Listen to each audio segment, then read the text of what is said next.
about water and urban places. This is Ideanthro.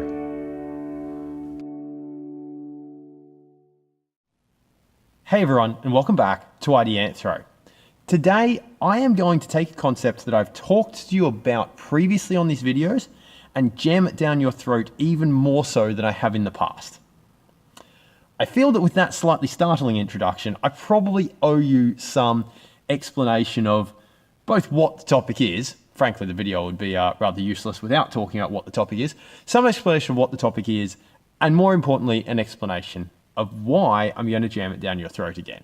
So the broad topic is planting bushland settings into stormwater infrastructure to make them cheaper to maintain, and why this is a good thing, and why it's beneficial, and why it's useful.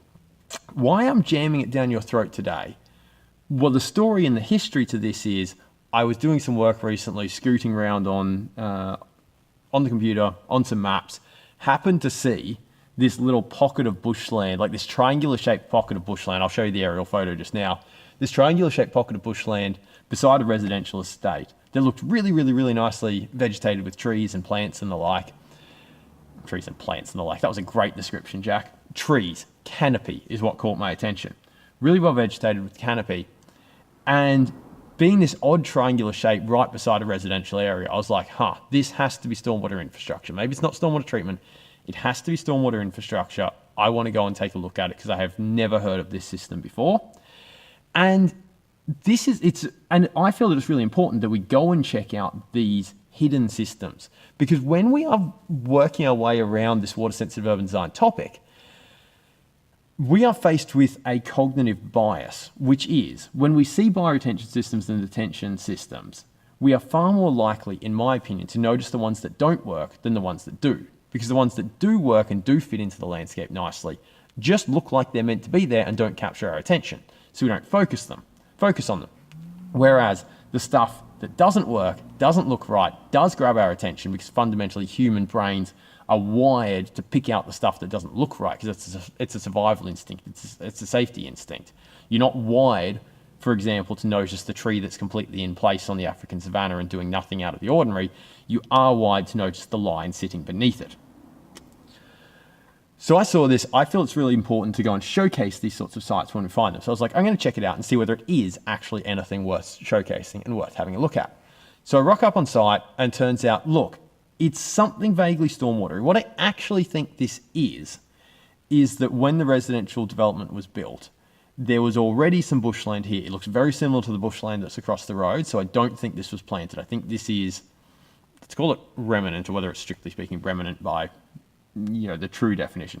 It's probably bush that predated the development, but they have needed somewhere to discharge some stormwater, because there's some stormwater inlets coming into it, and it clearly does get wet. And so whether it performs a detention function, I don't know. But why it is interesting, and why we definitely need to discuss it in this conversation, is because it represents an example of what we could do to some of the ugliest, worst combined bioretention systems that we have around Australia, and particularly around southeast Queensland.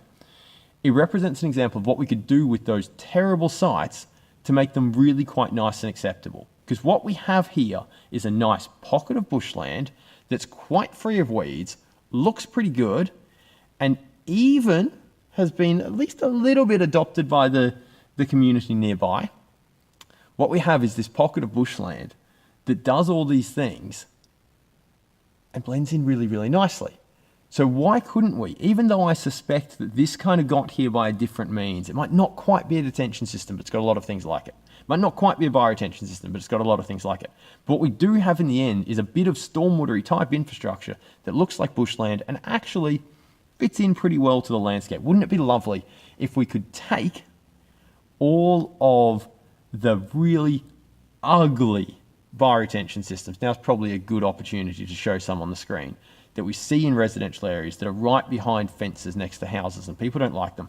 Wouldn't it be lovely if we could take some of those and copy this template that we have at this particular site here and transpose it onto them? So let's go and dig in a little deeper. Let's look at now exactly what it is about this site that's nice. So the first thing that stands out here is we have a diverse little ecosystem. Lots of species of plants. There were some birds kicking around, more on that in a minute in a somewhat humorous way. There were some birds kicking around at this site, and you've got this canopy. There are very few weeds here, so it's pretty self-sustaining. It's pretty robust, nice. Doesn't look like there's any herbicide being sprayed around in it, so that's even better, right? Isn't it nice to have some healthy vegetation with no weeds and probably no herbicide being sprayed around? There are some weeds, I should say. There is a little bit of lantana here and there. There are a few weedy grasses as well, but generally in pretty good nick.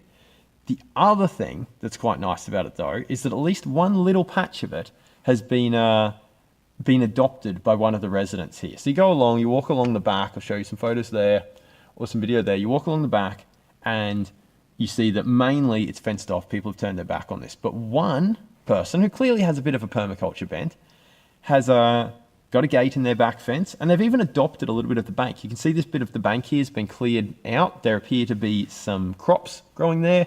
Definitely some pumpkins down the bottom of it. Appears to be a citrus tree in one particular point. And in fact, they even have a tiny little hole in their fence to let their chickens out to scratch around here. I initially found that out when I first walked around the system, and I was like, it's a really cute little Araucana hanging out down on the bank. Then I walked up and had a chat to it. And then when I got the camera and actually went back to film, I got quite a shock when a rooster appeared behind me. We had a little bit of a stare off there. I don't think it was expecting to see me. And frankly, I don't think it was super happy that I was hanging in its territory. But it didn't attack me. It decided to ignore me and then get slightly frisky with this other female chicken nearby. But back to the topic, back to the context. I wanted to jam this topic, this concept of mimicking natural bushland in our stormwater infrastructure down your throat once again, because it has so much potential for us to apply it to rehabilitate some of these worst bioretention and detention examples, the stuff that just doesn't integrate into the landscape. If this site here, which shares many similarities in terms of its location, it's behind residential houses, it butts onto a main road on the other side, it has no integration with parkland, like it's really got, apart from not being quite as deep, it's got pretty much everything wrong with it that you'd typically have wrong in a big combined bioretention detention basin. And yet, because it's got this bushland aesthetic, it blends in way nicer.